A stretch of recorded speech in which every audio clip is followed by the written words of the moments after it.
Bihar board में या CBSE board में या आईसीएसई बोर्ड में या आईआईटी किसी भी एग्जाम को आप ले लीजिए, जितना भी इम्पोर्टेंट ऑब्जेक्टिव पूछा जा रहा है एमसीक्यू टाइप का, सारे प्रश्न को हम आज एक ही वीडियो में देखेंगे। तो बढ़िया से लगे रहिएगा और वीडियो को अच्छे से देखिएगा, लाइक सब्सक्राइब कर दीजिएगा और शेयर भी कर दीजिएगा। तो स्टार्ट करते हैं हम लोग बायोमॉलिक्यूल्स। तो आपको हम एक दिन इसका इंट्रोडक्शन करवा दिए थे कि बायोमॉलिक्यूल्स क्या होता है। तो बायोमॉलिक्यूल्स जैव अणु को कहा जाता है। बायोमॉलिक्यूल्स जैव अणु को कहते हैं।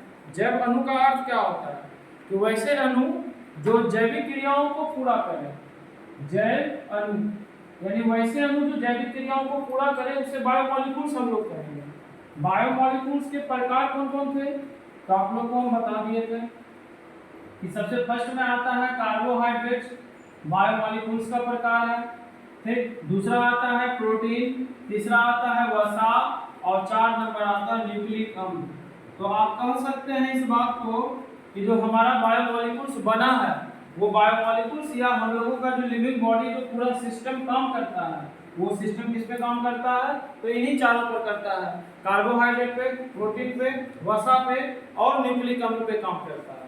अब आइए हम लोग चलते हैं इसके इम्पोर्टेंट एमसीक्यू टाइप क्वेश्चन को, ऑब्जेक्टिव क्वेश्चन को, जो हमारे परीक्षा में कई बार रिपीट हुए हैं।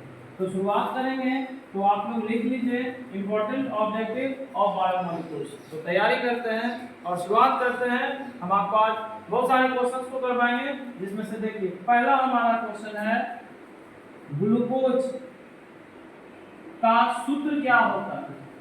ग्लूकोज का सूत्र क्या होता है।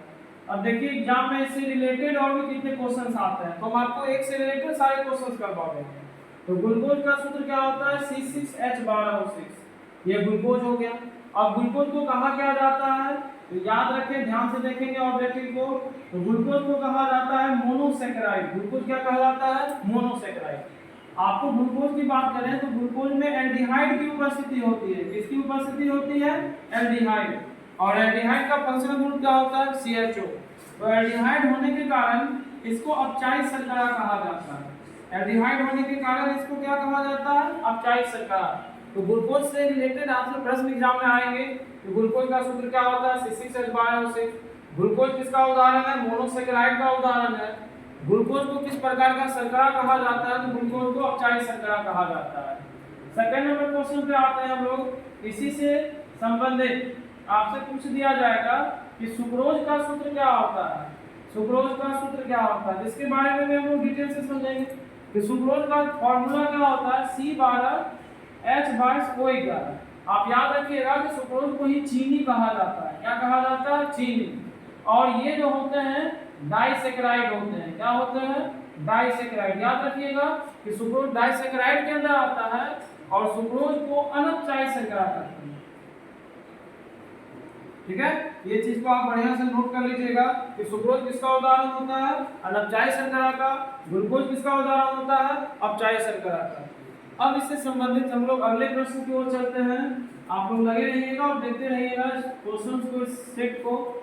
आज आपको इस वीडियो से काफी फायदा होने वाला है। इस वीडियो को देखिए और एग्जाम में आपके कम से कम 5 से 7 नंबर बढ़ेंगे, निश्चित है।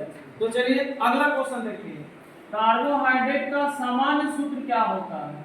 आप ये भी क्वेश्चन को जान रहे हैं पहले से कि कार्बोहाइड्रेट्स का सामान्य सूत्र क्या होता है। तो आप याद रखिए कि कार्बोहाइड्रेट्स का सामान्य सूत्र CxH2O होता है। याद रखना इस प्रश्न को, आपसे एग्जाम में कई बार पूछा जाता है कि कार्बोहाइड्रेट्स का सामान्य सूत्र क्या होता है।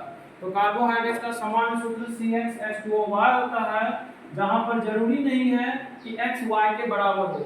जैसे हम लोग आइए आपको समझाते हैं, ग्लूकोज कार्बोहाइड्रेट्स है और इस फॉर्मूला को फॉलो कर रहा है कि नहीं। तो क्या सूत्र होता है, CxH2O1। क्लियर है। ग्लूकोज का फॉर्मूला क्या होता है, C6H12O6। अब इस पर इसको बैठाना है। तो कार्बन की संख्या x की जगह कितना रख दिए, 6। अब H2O, अब हमको कंप्लीट करना है H12O6। तो यहाँ कितना से गुना कर दें, 6 से। तो क्या हो जाएगा, C6H12O6। तो ये आपका तैयार हो गया ग्लूकोज, जो कि कार्बोहाइड्रेट्स को फॉलो कर रहा है।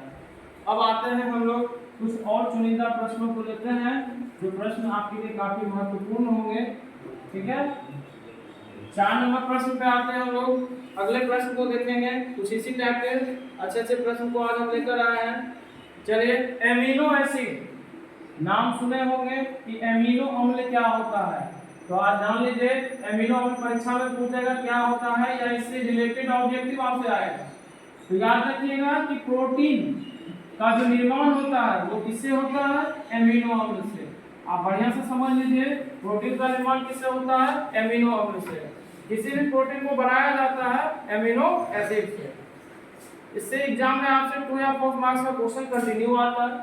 एमिनो अम्ल के निर्माण में किसकी जरूरत होती है, तो NH2 तथा COOH की। NH2 किसको कहते हैं, एमिनो को।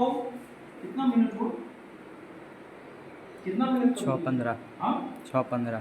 6 मिनट का होगा, 4 मिनट का होगा।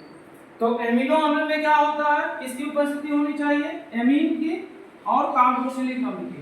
अगर ये दोनों मिलेंगे तो क्या बनेगा, एमिनो अम्ल बनेगा। और अगर एमिनो अम्ल बनेगा तो किसका निर्माण होगा, प्रोटीन का निर्माण होगा। तो एमिनो अम्ल क्या होता है, तो जवाब देंगे कि NH2 और COOH से बने हुए समूह को एमिनो अम्ल कहा जाता है। अब इसी में जान लीजिए कि एमिनो अम्ल का सूत्र क्या होता है, एग्जाम में कई बार पूछा है, RCH NH2COOH। ये किसका सूत्र होता है, एमिनो अम्ल का सूत्र होता है। ठीक है भाई, तो एमिनो अम्ल का सूत्र आप लोगों ने जान लिया। अब एग्जाम में देखिए अब आपसे नेक्स्ट क्वेश्चन क्या पूछा जाता है, तो एमिनो अम्ल से रिलेटेड और एक चीज हम आपको बता देते हैं कि प्रोटीन का कार्य प्रणाली क्या है। तो प्रोटीन हमारे शरीर में क्या करता है, कोशिकाओं की मरम्मत करवाता है। प्रोटीन क्या करवाता है, कोशिकाओं की मरम्मत करवाता है। कोशिकाओं की मरम्मत कराएगा, आपके वृद्धि पोषक तत्वों में ये जितना भी डेवलपमेंट है, आपका जो टिश्यू ब्रेक हो जाता है, टिश्यू को ब्रेक करना, टिश्यू को आगे बढ़ाना, तोड़ना फोड़ना और बहुत सारा चीजें जिसमें विरोध किसका होता है, प्रोटीन का होता है। और प्रोटीन का एक अलग क्या होता है भाई, एमिनो अम्ल होता है। ठीक है, अब हम लोग आगे बढ़ते हैं। अगला प्रश्न आपसे पूछ दिया जाएगा कि जो हमारे काम के एमिनो अम्ल है उनकी संख्या कितनी है।